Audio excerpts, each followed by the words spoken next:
안녕하세요, 여러분. 오늘도 이렇게 찾아와 주셔서 정말 반가워요. 요즘 날씨가 부쩍 쌀쌀해졌죠? 이런 날씨에는 몸이 더 시리고 뻐근하게 느껴지는 분들이 많으실 텐데요. 사실 그 느낌이 단순히 추위 때문만은 아닐 수 있어요. 뼈와 근육이 제대로 영향을 받지 못하고 있을 때도 그런 느낌이 드거든요. 그래서 오늘은 우리 몸에서 정말 중요한 역할을 하는 칼슘 이야기를 해보려고 해요. 근데 그냥 칼슘 많이 드세요, 이런 말은 안 할 거예요. 오늘은 칼슘과 궁합이 맞는 음식, 그리고 절대 같이 먹으면 안 되는 음식까지 좀 더 깊고 실질적인 이야기를 나눠볼 거예요. 혹시 이런 경험 있으세요? 매일 우유도 마시고 칼슘 보충제도 꼬박꼬박 챙겨 먹었는데 병원에 가면 여전히 골밀도가 낮다는 말을 듣는 거요. 참 억울하죠. 분명히 열심히 챙겼는데 왜 효과가 없는 걸까 싶으신 분들 많을 거예요. 실제로 저한테도 그런 이야기를 해주시는 분들이 정말 많아요. 60대 초반 여성분이신데 갱년기 이후에 골다공증 진단을 받으셨거든요. 그래서 칼슘 보충제도 먹고 요거트도 매일 챙겨 드셨는데 2년 뒤 검사에서도 골밀도가 별로 개선이 없다는 이야기를 들으셨대요. 그분이 저한테 물어보셨어요. 선생님, 저 뭘 잘못하고 있는 건가요? 그 말씀이 참 마음에 남았어요. 문제는 단순히 칼슘을 얼마나 먹느냐가 아니라 그 칼슘이 몸 안에서 제대로 흡수되고 활용되느냐의 문제예요. 그리고 그걸 결정하는 게 바로 함께 먹는 음식, 즉 궁합이에요. 아무리 좋은 재료도 잘못된 조합을 만나면 효과가 반으로 줄어들고 반대로 잘 맞는 짝을 만나면 2배, 3배의 효과를 낼 수 있어요. 오늘 이 이야기를 충분히 들으시고 나면 내일부터 식탁 위에서 작은 변화가 생기실 거예요. 그 작은 변화가 몇 년 뒤 여러분의 뼈 건강을 지켜줄 거라고 저는 믿어요. 자, 그럼 먼저 칼슘이 왜 그렇게 중요한지부터 짚어볼게요. 우리 몸에 있는 칼슘의 99%는 뼈와 치아에 저장돼 있어요. 나머지 1%가 혈액과 근육, 신경 속에서 활동하는데 이 1%가 굉장히 바쁘게 일해요. 심장이 규칙적으로 뛰게 하고 근육이 수축하고 이완하게 하고 신경신호가 제대로 전달되도록 해요. 그러니까 칼슘이 부족해지면 뼈만 약해지는 게 아니라 심장 리듬도 흐트러지고 다리에 쥐도 잘 나고 신경이 예민해져서 잠도 잘 못 자게 될 수 있어요. 50대, 60대 이후에는 칼슘 흡수율 자체가 떨어져요. 젊었을 때는 먹은 칼슘의 40% 정도가 흡수됐다면 나이가 들면서 그게 20%대로 떨어지기도 해요. 게다가 여성분들은 폐경 이후 에스트로겐이 줄어들면서 뼈에서 칼슘이 빠져나가는 속도도 빨라지거든요. 그러니까 같은 양을 먹어도 더 효율적으로 흡수해야 하고 흡수를 방해하는 요인은 최대한 줄여야 하는 거예요. 그럼 이제 본론으로 들어가 볼게요. 칼슘과 가장 잘 어울리는 음식들, 즉 흡수율을 높여주는 최고의 짝꿍들을 먼저 이야기할게요. 첫 번째 짝꿍은 뭐니 해도 비타민 D예요. 비타민 D는 칼슘의 절친이에요. 비타민 D가 없으면 칼슘이 아무리 많아도 장에서 흡수가 제대로 안 돼요. 비타민 D는 소장에서 칼슘을 흡수하는 단백질을 만들어내는 역할을 해요. 쉽게 말하면 비타민 D가 문을 열어줘야 칼슘이 혈액 속으로 들어올 수 있는 거예요. 비타민 D가 풍부한 음식으로는 연어, 고등어, 꽁치 같은 등 푸른 생선이 있어요. 특히 연어는 비타민 D 함량이 정말 높아요. 달걀 노른자에도 비타민 D가 들어있고요. 그래서 우유에 달걀을 함께 먹는 아침 식단은 칼슘 흡수 측면에서 꽤 좋은 조합이에요. 근데 솔직히 말씀드리면 음식만으로 비타민 D를 충분히 채우기가 쉽지 않아요. 비타민 D는 햇빛을 통해서 피부에서 합성되는 게 가장 효율적인데 요즘 자외선 차단제도 많이 바르시고 실내 생활도 많다 보니까 비타민 D 부족인 분들이 생각보다 많아요. 특히 겨울철에는 더 그렇고요. 그래서 50대 이상이신 분들은 비타민 D 수치를 한번 검사해 보시는 걸 권해드려요. 수치가 낮다면 보충제를 따로 챙기시는 게 도움이 돼요. 두 번째 짝꿍은 마그네슘이에요. 마그네슘은 칼슘과 함께 뼈를 만드는데 직접적으로 관여해요. 우리 뼈 속에는 칼슘만 있는 게 아니라 마그네슘도 상당량 들어있거든요. 그리고 마그네슘은 비타민 D를 활성화시키는 역할도 해요. 그러니까 칼슘, 마그네슘, 비타민 D가 삼각형처럼 서로를 도와주는 구조예요. 마그네슘이 풍부한 음식은 견과류예요. 아몬드, 호두, 캐슈넛 같은 것들이요. 그리고 시금치, 브로콜리 같은 녹색 채소, 두부, 현미에도 마그네슘이 많이 들어있어요.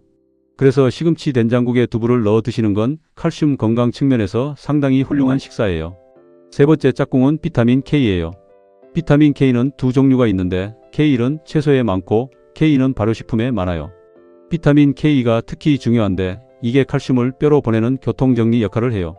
혈액 속에 떠다니는 칼슘이 엉뚱하게 혈관벽에 달라붙는 걸 막고 뼈로 제대로 가도록 안내해줘요. 비타민 K가 많은 음식으로는 청국장, 나토 같은 발효 콩류가 있고요. 버터나 치즈 같은 유제품에도 들어있어요. 우리나라 분들한테는 청국장이 정말 좋은 K 공급원이에요. 청국장 냄새가 강해서 못 드시는 분들도 있긴 한데 가능하시면 한 번씩 챙겨 드시는 게 뼈 건강에 진짜 좋아요. 네 번째 짝꿍은 단백질이에요. 이게 좀 의외라고 느끼시는 분들도 있을 거예요. 예전에는 단백질을 너무 많이 먹으면 칼슘이 소변으로 빠져나간다는 이야기가 있었는데 최근 연구들을 보면 적당한 양의 단백질은 오히려 칼슘 흡수를 도와준다고 나와요. 단백질이 칼슘과 결합해서 장에서 흡수되는 걸 도와주는 역할을 하거든요. 그리고 뼈 건강에 있어서 뼈를 이루는 콜라겐도 단백질이에요. 그러니까 뼈 자체를 튼튼하게 하려면 단백질 섭취도 중요해요. 생선, 두부, 달걀, 닭 가슴살 같은 양질의 단백질을 칼슘 식품과 함께 드시면 좋아요. 칼슘이 풍부한 두부를 단백질 보충에도 활용하는 건 일석이조예요. 다섯 번째 짝꿍은 유산균, 즉 프로바이오틱스예요. 이건 최근에 많이 연구되고 있는 분야인데요. 장 건강이 칼슘 흡수에 직접적인 영향을 준다는 게 밝혀지고 있어요. 장 속에 유익균이 잘 살고 있으면 장 점막이 건강해지고 그러면 칼슘이 더 잘 흡수될 수 있어요. 요거트, 김치, 된장, 청국장 같은 발효식품들이 유산균을 공급해줘요. 우리나라 전통 발효 음식들이 칼슘 흡수에 이렇게나 도움이 된다니 조상들의 식문화가 얼마나 지혜로운지 새삼 느껴지죠? 자, 이번엔 칼슘과 궁합이 안 맞는 음식들, 즉 칼슘 흡수를 방해하는 것들을 이야기해 볼게요. 이 부분이 사실 더 중요할 수 있어요. 좋은 걸 더하는 것보다 나쁜 걸 빼는 게 더 빠른 효과를 내기도 하거든요. 첫 번째로 말씀드릴 것은 수산이에요. 수산이라는 말이 좀 낯설 수 있는데 영어로는 옥살산이라고 해요. 수산은 칼슘과 만나면 수산칼슘이라는 불용성 화합물을 만들어서 칼슘이 장에서 흡수되지 못하게 막아버려요. 수산이 특히 많은 식품이 있는데요. 대표적인 게 시금치예요. 시금치에는 칼슘이 제법 들어있지만 동시에 수산도 많이 들어있어서 칼슘 흡수율이 생각보다 낮아요. 그래서 시금치는 칼슘 공급원으로는 효율적이지 않다고 보는 거예요.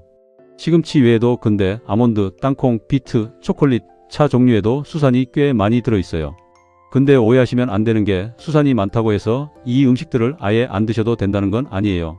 시금치는 철분이나 비타민이 풍부해서 다른 면에서 굉장히 좋은 음식이에요. 다만 시금치를 먹을 때 칼슘 흡수를 기대하기보다는 시금치는 시금치대로, 칼슘은 다른 음식으로 따로 챙기시는 게 좋다는 거예요.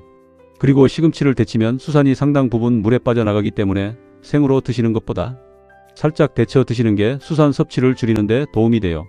두 번째는 피틴산이에요. 피틴산은 식물 씨앗에 많은데 주로 곡류, 견과류, 콩류에 많이 들어있어요.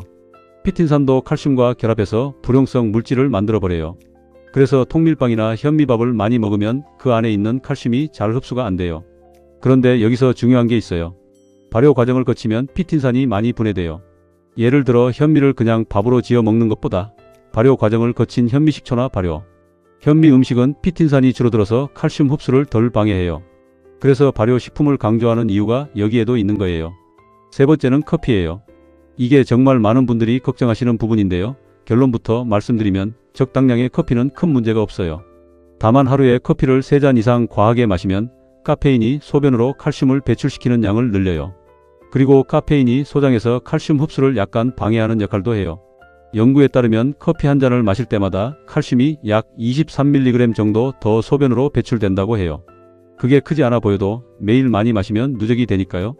그리고 커피에 우유를 타 드시는 분들은 그나마 좀 낫지만 블랙커피만 자주 드시는 분들은 좀 신경 쓰시는 게 좋아요. 하루 한두 잔은 괜찮지만 그 이상이라면 줄이는 걸 고려해 보세요. 네 번째는 소금, 즉 나트륨이에요. 나트륨을 많이 먹으면 신장에서 나트륨을 걸러내면서 칼슘도 함께 소변으로 끌고 나가요. 쉽게 말하면 짠 음식을 많이 먹을수록 칼슘이 소변으로 더 많이 빠져나간다는 거예요. 우리나라 식단이 전반적으로 짜잖아요. 국물 요리도 많고 김치, 젓갈, 장류 같은 염분이 높은 음식들이 밥상에 자주 오르다 보니까요. 그래서 열심히 칼슘을 섭취해도 나트륨이 많으면 효과가 반감될 수 있어요. 나트륨을 소변으로 내보낼 때 칼슘도 같이 데리고 나가는 양이 꽤 돼요. 나트륨 2300mg 이상 섭취할 때마다 칼슘 손실이 의미 있게 늘어난다는 연구들이 있어요. 그래서 국물은 좀 덜 드시거나 국물을 다 드시지 마시고 가능하면 저염간장, 저염된장 같은 걸 활용해 보시는 것도 좋아요. 다섯 번째는 술, 알코올이에요. 알코올은 칼슘 흡수를 방해하고 비타민 D 대사를 방해해요. 그러니까 술을 많이 마시면 비타민 D도 줄고 칼슘 흡수도 떨어지는 이중피해가 생기는 거예요. 또 알코올 자체가 뼈를 만드는 족골세포의 활동을 억제하고 뼈를 파괴하는 파골세포는 더 활성화시켜요. 그래서 음주가 잦은 분들은 뼈 건강에 더 각별히 신경 쓰셔야 해요. 가끔 한두 잔 하시는 건 큰 문제가 없지만 매일 술을 드시거나 한 번에 많이 드시는 분들은 뼈 건강에 정말 적신호가 켜지고 있다고 보셔야 해요. 6번째는 탄산음료예요. 콜라나 사이다 같은 탄산음료에는 인산이 들어있어요. 인산을 많이 섭취하면 혈중인 농도가 높아지는데 그러면 신체가 균형을 맞추기 위해 뼈에서 칼슘을 끌어다 쓰게 돼요. 그러니까 탄산음료를 자주 마시면 뼈에서 칼슘이 빠져나오는 셈이에요. 게다가 탄산음료는 대부분 당분도 높잖아요. 당분이 많으면 산성 환경이 만들어지면서 칼슘 손실이 더 커질 수 있어요. 어른들도 탄산음료를 자주 즐기시는 분들이 있는데 뼈 건강을 생각하신다면 줄이시는 게 진짜 필요해요. 이제 좀 더 세밀한 이야기들을 해볼게요. 칼슘이 풍부한 식품들을 중심으로 어떻게 먹는 게 최선인지 실질적인 식사 조합을 생각해 볼게요. 우유에 대해 먼저 이야기해 볼게요. 우유는 칼슘의 대표적인 공급원이에요. 우유 한 컵 200ml에 약 200에서 220mg의 칼슘이 들어있고 흡수율도 상당히 좋아요. 약 30에서 35% 정도예요. 근데 어떻게 마시느냐에 따라 효과가 달라질 수 있어요. 커피에 섞어서 드시면 카페인의 영향을 받고 빈속에 드시면 속이 불편하신 분들이 있죠.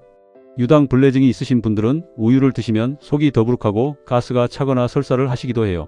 이런 분들에게는 락토프리 우유가 도움이 돼요. 아니면 요거트나 치즈 형태로 드시는 것도 좋아요. 발효 유제품은 유당이 어느 정도 분해돼 있어서 훨씬 소화가 잘 돼요. 치즈는 칼슘 함량이 굉장히 높아요. 특히 파마산 치즈나 체다 치즈 같은 경우 100g당 700mg 이상의 칼슘이 들어있어요. 슬라이스 치즈 한 장에도 꽤 많은 칼슘이 들어있죠. 근데 치즈는 나트륨도 많은 편이에요. 그래서 너무 많이 드시면 나트륨으로 인한 칼슘 손실이 생길 수 있어요. 적당히 과하지 않게 드시는 게 좋아요. 두부는 우리나라 분들한테 정말 훌륭한 칼슘 식품이에요. 두부를 만들 때 간수, 즉 황산칼슘이나 염화칼슘을 응고제로 쓰는데 이게 칼슘을 공급해줘요. 두부 100g에 약 100에서 130mg의 칼슘이 들어있어요. 흡수율도 상당히 좋고 단백질도 풍부하고 뭔가 맞지 않는 성분도 별로 없어요. 두부를 된장찌개에 넣어 드시거나 구워서 반찬으로 드시거나 샐러드에 넣어 드시거나 다양하게 활용하실 수 있어요. 두부는 정말 칼슘 공급에 있어서 최고의 식품 중 하나예요. 멸치 이야기를 빼놓을 수 없죠. 멸치는 뼈째 먹는 생선이라서 칼슘이 정말 풍부해요. 잔멸치 100g에는 약 500mg의 칼슘이 들어있어요. 우리나라 밥상에 멸치볶음이 오르는 게 얼마나 지혜로운 식문화인지 모르겠어요. 근데 멸치볶음을 만들 때 설탕과 간장을 넣어서 달콤하게 만드는 경우가 많죠. 그건 뼈 건강 측면에서 보면 좀 아쉬운 조합이에요. 당분이 칼슘 흡수에 영향을 줄 수 있거든요. 가능하면 짜지 않게 덜 달게 조리하시는 게 더 좋아요. 그리고 잔멸치를 볶을 때 참깨를 같이 넣으면 참깨에도 칼슘이 꽤 있어서 더 좋은 조합이 돼요. 뼈째 먹는 생선으로 연어 통조림이나 정어리 통조림도 좋아요. 통조림 속 연어나 정어리는 뼈가 부드럽게 되어 있어서 그냥 으깨서 뼈째 먹을 수 있거든요. 이런 생선에는 칼슘도 있고 비타민 D도 있어서 앞서 말씀드린 완벽한 조합이에요. 통조림이라서 간편하기도 하고요.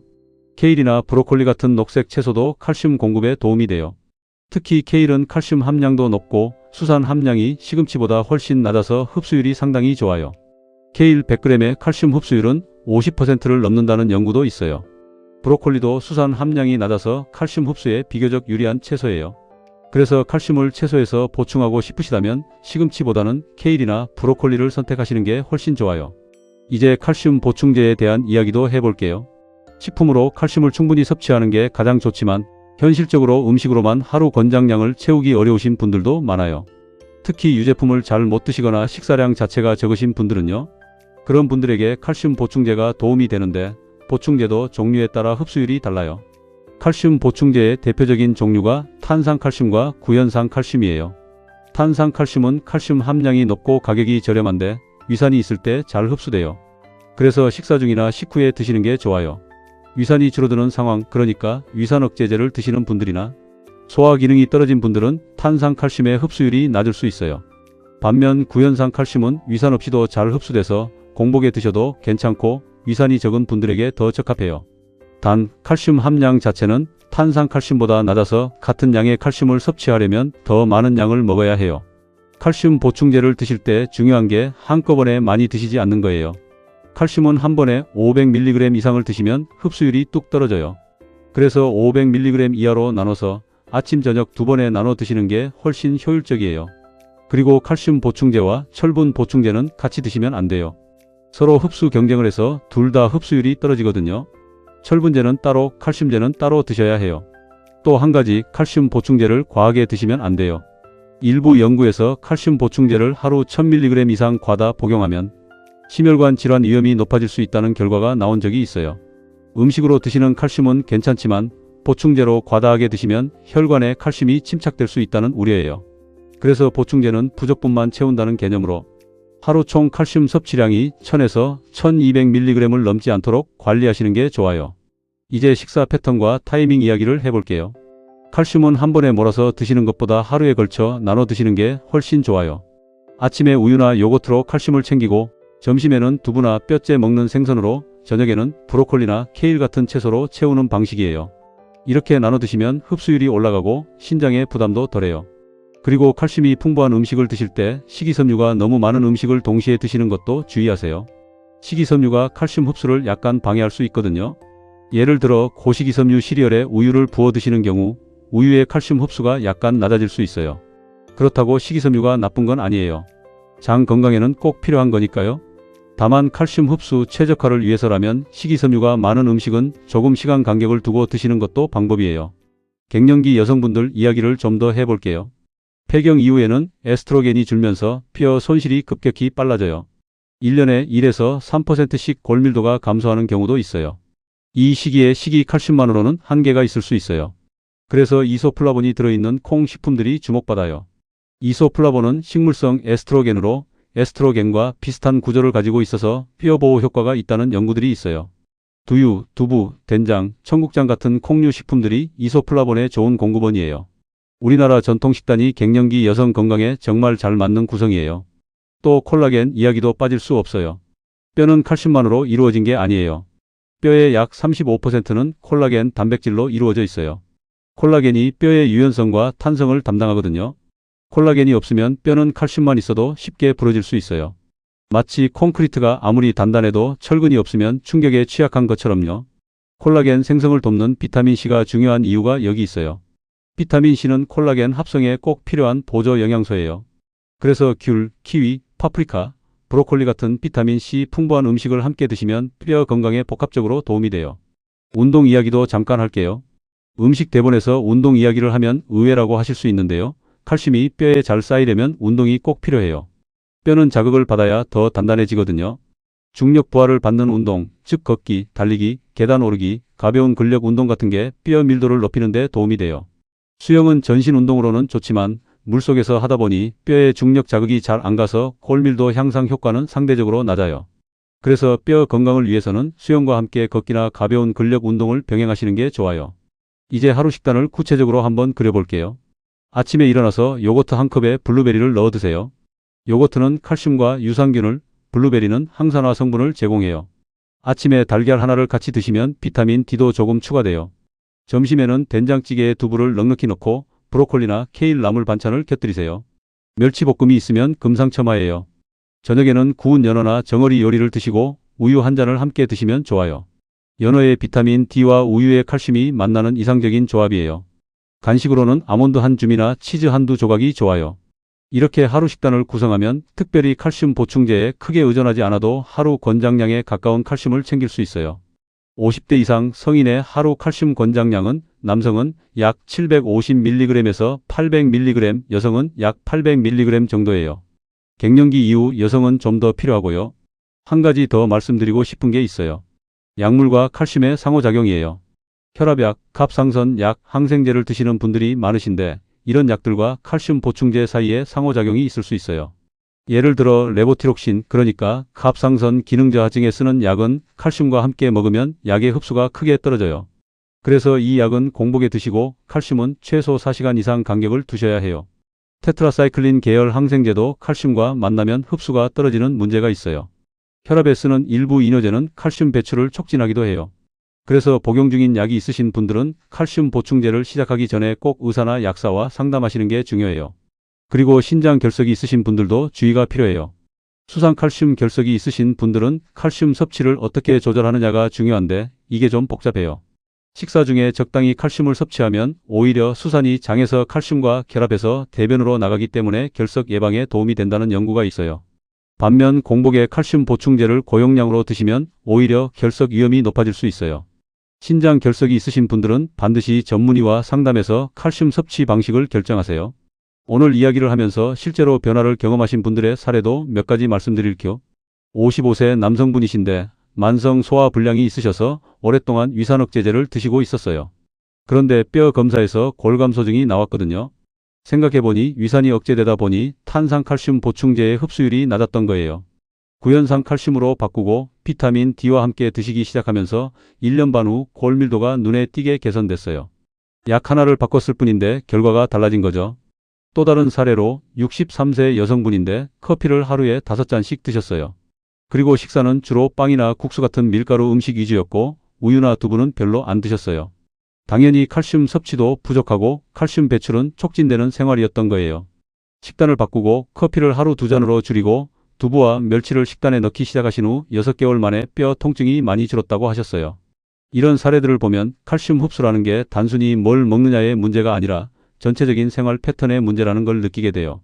자, 오늘 이야기를 간략하게 마음속에 새겨두실 수 있도록 한번 흐름을 정리해 볼게요. 칼슘과 함께 드시면 좋은 것들은 비타민 D, 마그네슘, 비타민 K, 단백질, 유산균이에요. 특히 비타민 D는 칼슘 흡수의 열쇠예요. 반면 칼슘 흡수를 방해하거나 칼슘을 빼앗아 가는 것들은 수산 많은 음식, 피틴산, 과한 커피, 과한 소금, 술, 탄산음료예요. 칼슘이 풍부한 식품으로는 우유와 유제품, 두부, 멸치, 뼈째 먹는 생선, 브로콜리, 케일 등이 있어요. 보충제는 나눠서 드시고 하루 총량이 너무 과하지 않도록 하시고 드시는 약과 상호작용은 없는지 꼭 확인하세요. 오늘 이야기가 단순히 칼슘 많이 드세요에서 조금 더 나아가 어떻게 드시느냐, 무엇과 함께 드시느냐가 얼마나 중요한지를 느끼는 계기가 되셨으면 해요. 뼈 건강은 하루아침에 좋아지지도 않고 하루아침에 나빠지지도 않아요. 매일매일 식탁 위에서 이루어지는 작은 선택들이 10년 후, 20년 후에 여러분의 뼈 건강을 만들어 가는 거예요. 여러분이 오래오래 스스로 걷고 활동하고 건강한 삶을 누리실 수 있도록 오늘 영상이 조금이나마 도움이 되었으면 해요. 혹시 오늘 이야기 중에 이거 나 해당되는데 싶은 부분이 있으셨다면 내일부터 딱 하나만 바꿔보세요. 커피를 한 잔 줄이거나 점심에 두부를 추가하거나 저녁에 우유 한 잔을 챙기는 것부터요. 작은 것 하나부터 시작하는 게 가장 오래가는 변화예요. 오늘도 이렇게 끝까지 함께 해주셔서 정말 감사해요. 항상 건강하시고 다음 영상에서 또 좋은 건강 이야기로 찾아뵐게요. 건강한 하루 되세요.